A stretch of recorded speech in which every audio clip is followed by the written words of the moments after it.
ఓం నమో వెంకటేశాయ. గురుర్బ్రహ్మా గురుర్విష్ణుః గురుర్దేవో మహేశ్వరః గురుః సాక్షాత్ పరం బ్రహ్మ తస్మై శ్రీ గురవే నమః. జటిలం చీరవసనం దండకారణ్యవాసినం మునివేషధరం ధ్యాయేత్ అరణ్యే కాండ ఉత్తమే. శ్రీరామచంద్ర పరబ్రహ్మణే నమః. అథ శ్రీమద్ రామాయణే ఆదికావ్యే అరణ్యకాండే 39 సర్గః. కరంతు విరధం రామః గదాపాణిమవస్థితం మృదుపూర్వం మహాతేజాః పరుషం వాక్యమబ్రవీత్. ఖరుడికి రామచంద్రమూర్తికి భీకరమైనటువంటి పోరు జరిగింది. 14,000 మంది సైన్యంతో 14 మంది ముందు పంపించాడు. ఆ తర్వాత 12 మంది విశేషమైనటువంటి సేనానాయకులు, అలాగే ఒక 4 దూషణునికి సంబంధించినటువంటి సేనానాయకులు, ప్రధాన సేనానాయకుడైనటువంటి దూషణుడు, ఇలా ఇంతమందితోటి వచ్చినటువంటి ఖరుడు రాముడితో యుద్ధం చేసి అందరినీ కోల్పోయి రాముడి యొక్క బాణ పరంపరలకు చివరకు త్రిశిరసుడు కూడా హతుడైన తర్వాత ఇంకా విజృంభించి రాముడి మీదకి యుద్ధం చేస్తూ ఉంటే రాముడు మరింతగా విజృంభించి ఖరుని యొక్క రథమును, ఆ కేతనమును, ధ్వజమును, ఆయుధమును అన్నింటినీ కూడా పడగొట్టేశాడు. అలా పడగొడితే ఇంకా విరిగిపోయినటువంటి ఆ రథము నుండి ఒక్కసారి ఎగిరి కిందకి దూకి ఆ రథంలో ఉన్నటువంటి గదను తీసుకుని గద పట్టుకుని కిందకి దూకాడు ఖరుడు. దూకి ఇంకా ఆ గదతోటి రాముడి మీద దాడి చేయడానికి సిద్ధపడుతూ ఉన్నాడు. రాముడి యొక్క పరాక్రమాన్ని, అలాగే ఖరుని యొక్క సమస్తమైనటువంటి అంటే ఆ గుర్రములను, అలాగే సారథిని, రథమును, ధ్వజమును, వీటినన్నిటినీ పడగొట్టినటువంటి ఆ రామచంద్రమూర్తిని చూచి అందరూ కూడా కీర్తిస్తూ ఉన్నాడు. అయితే ఖరుడు మాత్రం ఒక గదను ధరించి ఇక రాముడితో యుద్ధానికి సిద్ధమవుతూ ఉన్నాడు. ఇక్కడ ఖరుడికి మిగిలింది ఇంకా అహంకారమే మిగిలి ఉన్నది. ఇక్కడ మోహము, అభిమానము ఇవన్నీ కూడా అహంకారానికి అదునుగా ఉండేటటువంటి వ్యవహారములు. అయితే ఇక్కడ ఆ విధమైన లక్షణములు కలిగిన మోహంతో కూడినటువంటి మరి దూషణుడు కానివ్వండి, అభిమానంతో ఉన్నటువంటి త్రిశిరసుడు కానివ్వండి, వాళ్ళిరువురు కూడా గతించేశారు. ఖరుడు అహంకార రూపమైనటువంటి ఖరుడు మాత్రం ఉండి నేనొక్కడినే ఏదైనా చేయగలను అనే మొండితనంతో రాముడి మీద యుద్ధం చేయడానికి వస్తూ ఉన్నాడు. ఇక్కడ చూడండి, అహంకారస్య హీనస్య వ్యక్తాం శక్తిమివస్థితాం గదాంకరస్య నిర్భిద్య రాజంతం రామమాశ్రయే అని చెప్పి వ్యాఖ్యాతలు రామచంద్రమూర్తిని కీర్తిస్తున్నారు. ఇక్కడ అహంకారానికి నిలువెత్తు నిదర్శనంలాగా ఉన్నాడు ఖరుడు. మరి అటువంటి ఖరుణ్ణి, గద పట్టుకుని మీదకు వస్తున్నటువంటి ఖరుణ్ణి, అతని చేతిలో ఉన్నటువంటి గదను తుత్తునియలుగా ఛేదించినటువంటి రామచంద్రుడు మనలో ఉన్నటువంటి అహంకారాన్ని కూడా పోగొట్టాలి. ఆ అహంకారం పోయినప్పుడే మనం వాస్తవాన్ని తెలుసుకోగలుగుతాం, పరమాత్మ తత్వాన్ని ఆరాధించగలుగుతాం, అనుగ్రహాన్ని పొందగలుగుతాం. మరి ఇక్కడ ఖరుడు ఆ తత్వం ఇంకా తెలుసుకోకుండా అహంకారంతో పోరాడుతూ రాముడి మీదకి గదతోటి దాడి చేస్తూ ఉన్నాడు. అప్పుడు ఇంకా మహాతేజాహ రామ, గొప్ప తేజస్సంపన్నుడు, పరాక్రమవంతుడు అయినటువంటి రామచంద్రమూర్తి విరథం గదాపాణిం అవస్థితం ఖరం, రథము లేకుండా, ఇంకా వాహనమేది లేకుండా కేవలం గదను పట్టుకుని రాముడి మీద దాడి చేయటం కోసం, యుద్ధం చేయటం కోసం సిద్ధపడి అలా నేల మీద నిలుచుని ఉన్నటువంటి ఖరుణ్ణితోటి మాట్లాడుతూ ఖరుణ్ణి ఉద్దేశించి మృదుపూర్వం పరుషం, మన వాళ్ళు అంటుంటారు కదా, మెత్తటి చెప్పుతో కొట్టాడండి అని చెప్పి. అంటే ఏమిటి, మెత్తగా ఉంది కదా అని చెప్పి దెబ్బ తగలకపోయినా దాని యొక్క ప్రభావం అంత అవమానకరంగా ఉంటుందన్నమాట. అలాగే ఇక్కడ రాముడికి మాట్లాడటంలో వాగ్మి అని ఆయనకి పేరు. అంటే ఎలా మాట్లాడాలి, ఎలా ఎదుటివాడిని వాడిలో జ్ఞానోదయాన్ని కలుగజేయాలి, అలాగే ఎదుటివాడికి గుచ్చుకునే విధంగా, వాడి యొక్క పొరపాటు తెలిసే విధంగా ఎలా మాట్లాడాలి, ఇవన్నీ కూడా రాముడికి తెలుసు. అందుకని మృదుపూర్వం, మెత్తగా మాట్లాడుతూ, ధర్మబద్ధంగా న్యాయబద్ధంగా మాట్లాడుతూ, పరుషం వాక్యం అబ్రవీత్, గుచ్చుకునే విధంగా, సూటిగా తగిలే విధంగా, కఠినమైనటువంటి అర్థం వచ్చే విధంగా ఆ కరుణతోటి మాట్లాడాడనమాట. అంటే మాట్లాడేది సామాన్యమైనటువంటి మాటలైనా దాని యొక్క అర్థము చాలా నిగూఢంగాను, అలాగే మనసుకు తగిలే విధంగాను, బుద్ధి చెప్పే విధంగా, గుణపాఠం చెప్పే విధంగా ఆ మాటలు ఉన్నాయి. అందుకని మృదుపూర్వం పరుషం భాషతే, మృదువుగా మెల్లగా మాట్లాడుతున్నాడు, కానీ చెప్పేటటువంటి మాటలు మాత్రం చాలా దారుణంగా ఉన్నాయన్నమాట. ఆ తర్వాత గజాశ్వరథ సంబాధే బలే మహతి తిష్టత కృతం సుదారుణం కర్మ సర్వలోక జుగుప్సితం.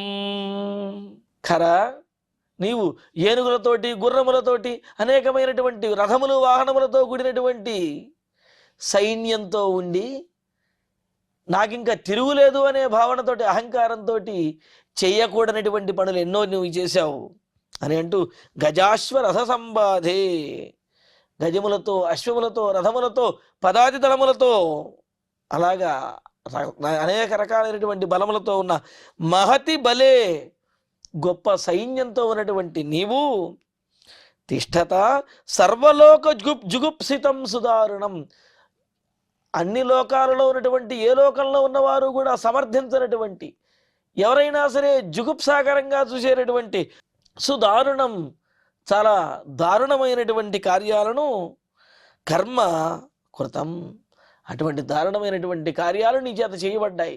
దారుణమైనటువంటి కర్మలను నీవు ఆచరించావు. ఆ కర్మలను కేవలం ఈ లోకంలోనే వారు కాదు, ఏ లోకంలో వారైనా సరే చాలా అసహ్యించుకుని, ఏవగించుకునే విధంగా ఉండేటటువంటి క్రూరమైనటువంటి, దారుణమైనటువంటి కార్యాలను నువ్వు ఆచరించావు. ఏం చూసుకుని? నీ సైన్యాన్ని చూసుకునే, నీ మంది మార్బలాన్ని చూసుకునే, నీకు జేజేలు కొట్టినటువంటి నీ రాక్షసులను చూసుకునే. ఏది ఇప్పుడు ఎవరు కూడా వాళ్ళు లేరు. ఎవరిని చూసుకుని అయితే నువ్వు ఇంత దారుణమైనటువంటి కార్యాలకు, దారుణానికి ఒడిగట్టావో వారందరూ కూడా హతులైపోయారు.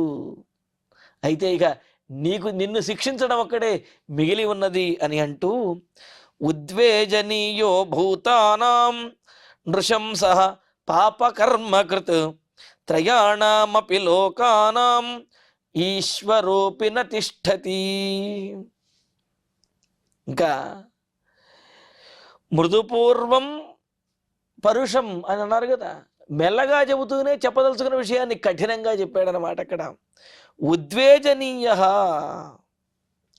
ఎందుకు అంటే నీవు దుర్మార్గుడివి, నువ్వు పాప ఫలాన్ని అనుభవించవలసిందే అని ఎందుకంటున్నానంటే, భూతానాం ఉద్వేజనీయ నృశంస పాపకర్మకృతు, ప్రాణులన్నింటినీ కూడా హింసించేవాడు, అంటే ప్రాణులను హింసించి అవి బాధపడుతూ ఉంటే ఆనందించేటటువంటి వాడు. నృశంస ఘాతకుడు, పాపకర్మకృతు దుష్టమైనటువంటి కార్యాలను ఆచరించేటటువంటి నీవోటి వాడు. త్రయాణం ఈశ్వర అపి, ముల్లోకాలకు అధిపతి అయినప్పటికీ, ముల్లోకములను కూడా ఆక్రమించుకునే శక్తి కలిగిన వాడు అయినప్పటికీ కూడా నతిష్ఠతి, అతడు బ్రతకజాలడు, బ్రతకడానికి, జీవించడానికి అతనికి హక్కు లేదు. ఈ లోకంలో ఉండడానికి అతనికి ఏమాత్రము యోగ్యత లేదు. అంటే ఇక్కడ బలము కాదు, సైన్యము కాదు, అధికారము కాదు, గుణమనేది ముఖ్యము. ఆ గుణము లేనప్పుడు, ఇతరులను హింసించేటటువంటి గుణం కనుక ఉన్నట్లయితే, అటువంటి దుష్ట గుణములు కనుక ఉన్నట్లయితే, అటువంటి వాడు ఎంత బలవంతుడైనా, ముల్లోకాలను పాలించేవాడైనా సరే అతడిని శిక్షించి తీరవలసినదే, అతడు అయోగ్యుడే అవుతాడు అని అంటూ కర్మలోక విరుద్ధంతు కుర్వాణం క్షణదాచర తీక్ష్ణం సర్వజనోహంతి సర్పం దుష్టమివాగతం. క్షణదాచర, ఓ రాక్షస ఖరా, లోక విరుద్ధం కర్మ కుర్వాణం, లోకానికి విరుద్ధమైనటువంటి, ఇతరులను హింసించేటటువంటి పని ఎవరైతే చేస్తుంటారో, కార్యాలను ఎవరైతే ఆచరిస్తూ ఉంటారో అటువంటి వాడిని తీక్ష్ణం సర్వజన దుష్టం సర్పమివ హంతి. తీక్ష్ణమైనటువంటి విషముతో కూడినటువంటి సర్పమునకు భయపడుతూనే ఆ సర్పాన్ని చంపేటటువంటి అవకాశం వచ్చింది అంటే జనులందరూ కలిసి ఆ సర్పాన్ని చంపడానికే ప్రయత్నిస్తారు. మొదట ఆ సర్పము యొక్క విషానికి భయపడినప్పటికీ కూడా ఆ సర్పం ఎప్పుడు చస్తుందా అని చెప్పి ఎదురు చూస్తూ ఉంటారు. చంపే అవకాశం వచ్చింది అంటే వెంటనే దాన్ని పరిమార్చి వీళ్ళు ఆనందిస్తారు. అంటే లోకానికి విరుద్ధమైనటువంటి ఇతరులను హింసించేటటువంటి పని చేసే వారిని అందరూ కూడా తప్పనిసరిగా అతడికి శిక్ష పడాలి అని అనుకుంటారు. అనిపించవచ్చు, అదేమిటండి మొన్నటి వరకు పొగిడి ఉండవచ్చు కదా, భయపడి ఉండవచ్చు కదా, గౌరవించవచ్చు కదా అని అంటే ముఖం నుంచి నాలుక చివరి నుంచి అనుకూలమైన మాటలు మాట్లాడిన భయంతో గౌరవాన్ని చూపించినప్పటికీ కూడా మనసులో మాత్రం ఆ విషపూరితమైన దుష్టుడైనటువంటి వాడు ఎప్పుడు చస్తాడా అని అనుకుంటారు. ఎప్పుడు వీడి పీడ విరగడవుతుందా అని చెప్పి భావిస్తూ ఉంటారు. అటువంటి వాడిని దండించేటటువంటి అవకాశం వచ్చినప్పుడు జనులు విడిచిపెట్టరు. దగ్గరకు వచ్చినటువంటి దుష్టమైన విషసర్పాన్ని ఏ విధంగా అయితే కొట్టి చంపేస్తారో అలాగే నీలాంటి దుష్టుడిని దండించడానికి ఎవరైనా ప్రయత్నిస్తారు. నిన్ను చూచి భయపడవచ్చునుగాక, కానీ వారందరి యొక్క ఉద్దేశ్యం నిన్ను దండించడం, వధించడమే అయి ఉంటుంది అని అంటూ, లోభాత్ పాపాని కుర్వాణః కామాద్వాయో న బుధ్యతే భ్రష్టః పశ్యతి తస్యాంతం బ్రాహ్మణి కరకాదివా. కరుడా, రాక్షస, చెప్పేది వినిపించుకో అని అంటూ, లోభాద్వా అంటే లభించినటువంటిది సంతోషించకుండా ఇంకా నాకు కావాలి, ఇంకా ఏదో కావాలి, ఇంకా ఏదో కావాలి, అందరూ నా చేతి కింద ఉండాలి అనే ఈ లోభంతో కానీ, లేకపోతే తనకు దక్కినటువంటి దాన్ని అందరికీ పంచవలసి ఉండగా దాన్ని పంచకుండా తానొక్కడే అనుభవించాలి అనే ఇటువంటి బుద్ధితో ఉన్నటువంటి వాడు ఆ లోభంతో కానీ, లేకపోతే కామాద్వా కామంతో ఆ కొత్తది ఏదో నాకే కావాలి, వేరే వారికి దక్కడానికి వీల్లేదు, ఏ కొత్తది వచ్చినా నాకే ఉండాలి అనే ఈ కామంతో కానీ ఎవరైతే పాపాని కుర్వాణః యః పాపములు చేస్తూ యః నబుధ్యతే తాను చేస్తున్నటువంటి పాపములను ఎవరైతే తెలుసుకోలేడో, అంటే లోకంలో ఎవరైనా సరే నకశ్చిన్ నాపరాధ్యతి అన్నట్లుగా లోకంలో ఎవరైనా సరే తప్పులు చేస్తూనే ఉంటారు. అయినప్పటికీ చేస్తున్నటువంటి తప్పులను తెలుసుకుని కొంతకాలానికైనా సరే మార్పును గనక పొందినట్లయితే అతడు క్షమార్హుడు అవుతాడు. అటువంటి వాడిని క్షమించవచ్చును, అంటే పశ్చాత్తాపం పొందేటటువంటి వాడిని క్షమించవచ్చును. కానీ తప్పులు చేస్తూ చేస్తూ చేస్తూ ఆ తప్పులు చేయడమే గొప్పగా భావించేవాడు ఎవడైతే ఉంటాడో అటువంటి వాడు భ్రష్టః, అతడు పూర్తిగా భ్రష్టుడైపోతాడు. అంటే అప్పటి వరకు ఉన్నటువంటి అధికారం కానీ, ఐశ్వర్యం కానీ, బలం కానీ ఇవన్నింటినీ కూడా ఏదో ఒక క్షణంలో తప్పనిసరిగా కోల్పోయి అధోగతి పాలైపోతాడు. తస్య అంతం పశ్యతి, అతడి యొక్క అధోగతిని అతడే చూసుకోవలసినటువంటి స్థితి తప్పనిసరిగా వచ్చి తీరుతుంది. అహంకారంతో మిడిసిపడేవాడు ఎవడైతే ఉంటాడో వాడి యొక్క అంతాన్ని వాడే చూసుకుంటాడు. వాడి యొక్క అంతానికి వాడే మార్గాన్ని ఏర్పరచుకుని తాను తీసుకున్నటువంటి గొయ్యలో తానే పడినట్లుగా ఖచ్చితంగా అధోగతి పాలవుతాడు అని అంటున్నాడు. దానికి మంచి ఉదాహరణ కూడా చెబుతూ ఉన్నాడు. బ్రాహ్మణి కరకాత్ బ్రాహ్మణీవా. కరకము అంటే కరక ఆత్ అంటే ఆ కరక శబ్దానికి వడగళ్ళు అని అర్థం. మరి వడగళ్ళను తినటువంటి కరకం అత్తి ఇతి కరకాత్ అని చెప్పంటూ వడగళ్ళను తినేటటువంటిదైన బ్రాహ్మణీవా నలిగళ్ళ పాము అని అంటారు. ఆ నలిగళ్ళ పాము వర్షం పడుతున్నప్పుడు వడగళ్ళు పడితే ఆ వడగళ్ళు తింటుందిట. తిని ఆ వడగళ్ళ ప్రభావానికి చచ్చిపోతుంది. అది అంటే ఏమిటి? అదేదో బాగుంది అని చెప్పి ఆ వడగళ్ళు తిని ఆ తినటువంటి వడగళ్ళ వల్లనే ఇది వెంటనే సరిపోతుంది. ఏ విధంగా అయితే వాస్తవాన్ని తెలుసుకోలేనటువంటి మోహంతో అహంకారంతో కూడినటువంటిదై తాను స్వీకరించినటువంటి ఆహారంతో ఆ నలిగళ్ళపాము ఏ విధంగా అయితే మరణిస్తుందో అలాగే నీవు కూడా నీ అహంకారంతో మోహంతో నీవు చేసినటువంటి అకృత్యములకు, ఈ మహర్షులందరినీ హింసించడం మొదలైనటువంటి హింసాకరమైనటువంటి కార్యములకు నీ అంతమును నువ్వే చూసేటటువంటి స్థితికి, అధోగతికి నీవు వచ్చావు. ఈ విషయాన్ని నీవు గమనించుకో అని చెప్పి అంటున్నాడనమాట. అంటే తనను తానే చంపుకునే ఆహారాన్ని స్వీకరించేటటువంటి జంతువులు ఏ విధంగా అయితే గతిస్తాయో, నిన్ను నీవే నాశనం చేసుకున్నావు, అది నీవు గమనించాలి అని చెప్పి రాముడు చెబుతూ, వసతో దండకారణ్యే తాపసాన్ ధర్మచారిణః కిన్ను హత్వా మహాభాగాన్ ఫలం ప్రాప్స్యసి రాక్షస. నేనేం తప్పు చేశాను? నా బలానికి తగిన విధంగా నేను ప్రవర్తించాను అని అనుకుంటావేమో. నీ బలానికి తగిన విధంగా ప్రవర్తించాలి అంటే నువ్వు బలవంతుడు అన్నప్పుడు, అవతలవాడు కూడా బలవంతుడు అయినప్పుడు యుద్ధం చేసి ఆ ముచ్చట తీర్చుకోవాలి. కానీ నీవు బలవంతుడివై ఉండి అమాయకులైనటువంటి వారిని, నీ మీదకు రానటువంటి వారిని, తమ మానాన వారు ముక్కు మూసుని తపస్సు చేసుకునే వారు ఎవరైతే ఉన్నారో వారిని హింసించడం నీ బలానికి తార్కాణమా? నీ బలానికి ప్రతిఫలమా?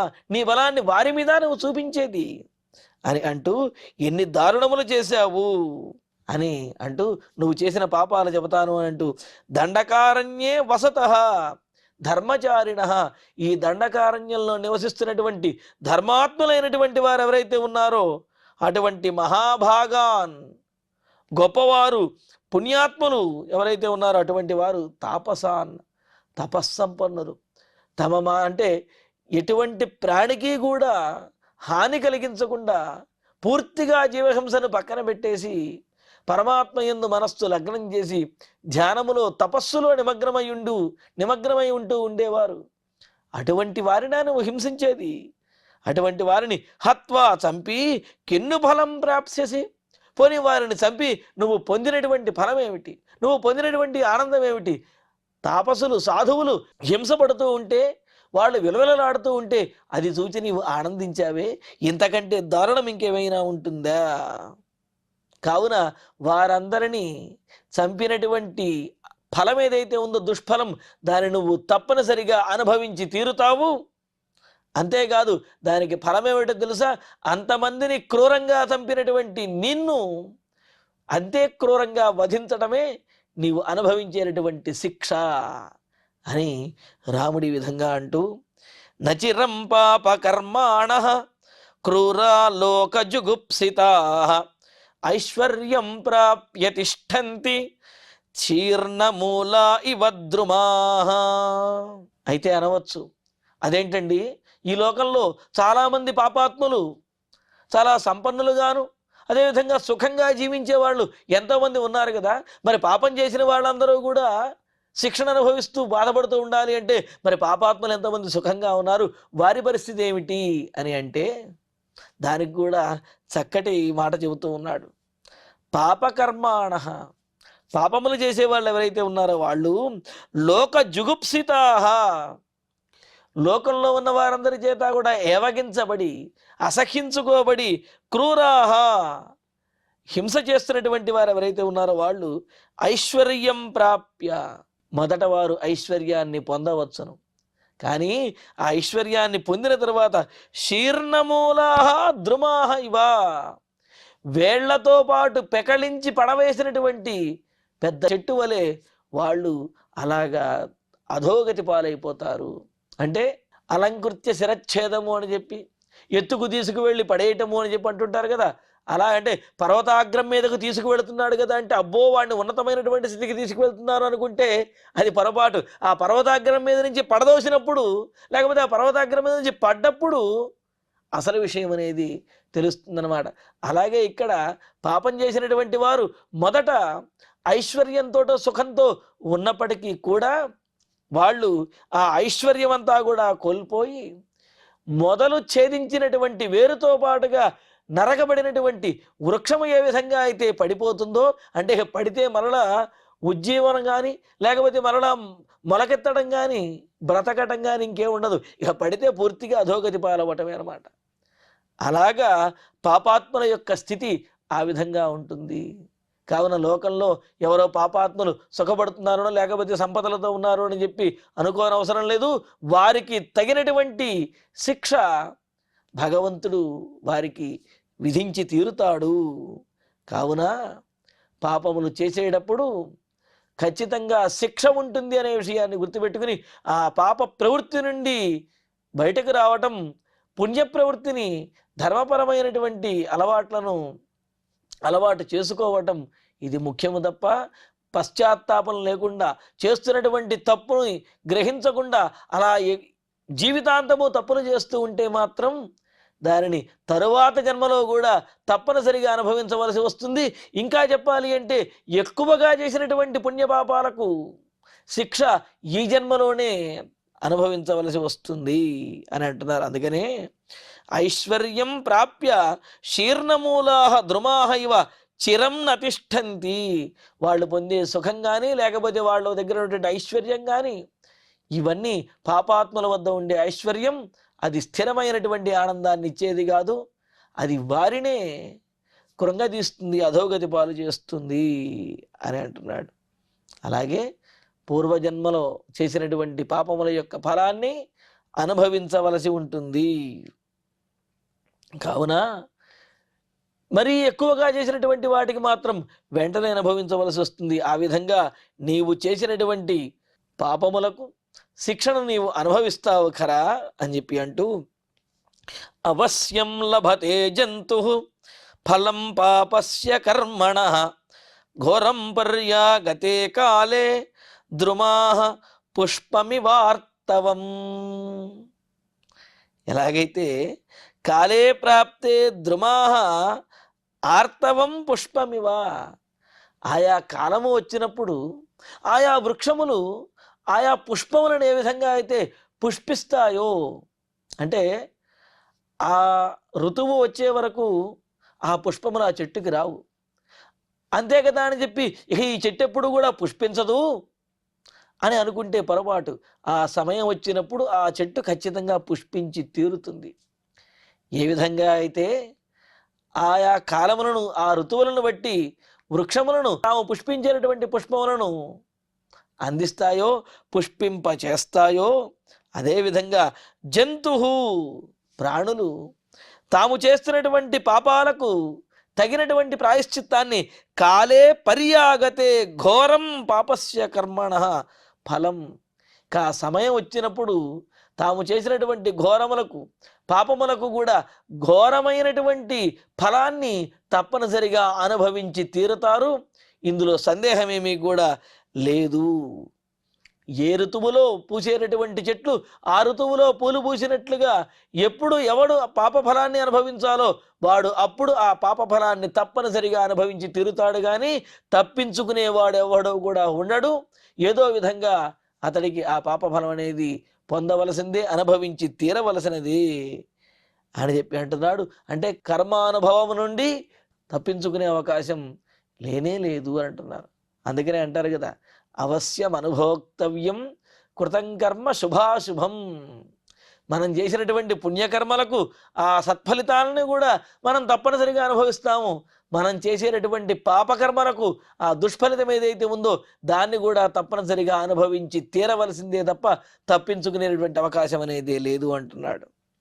ఇంకా అంటున్నాడు, నచిరాత్ ప్రాప్యతే లోకే పాపానాం కర్మణాం ఫలం సవిషాణమివాన్నానాం భుక్తానాం క్షణదాచరా.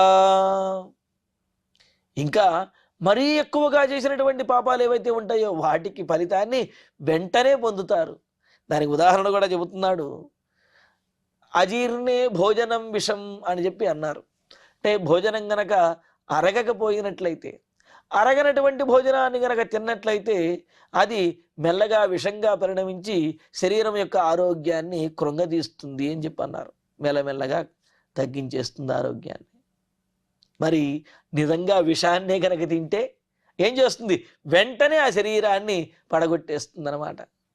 అలాగే ఏదో చిన్న చిన్న పాపాలు చేస్తూ ఉండటమో లేకపోతే పాపాలు చేసిన తర్వాత పశ్చాత్తాపడటమో దానికి తగినటువంటి ప్రాయశ్చిత్తములు చేసుకోవటమో ఇలా కనుక ఉన్నట్లయితే ఆ పాప ఫలం అనేది వెంటనే ఇతనికి ప్రాప్తించదు. అంటే పాపఫలం ఉండదా అండి అంటే ఖచ్చితంగా ఉండి తీరుతుంది.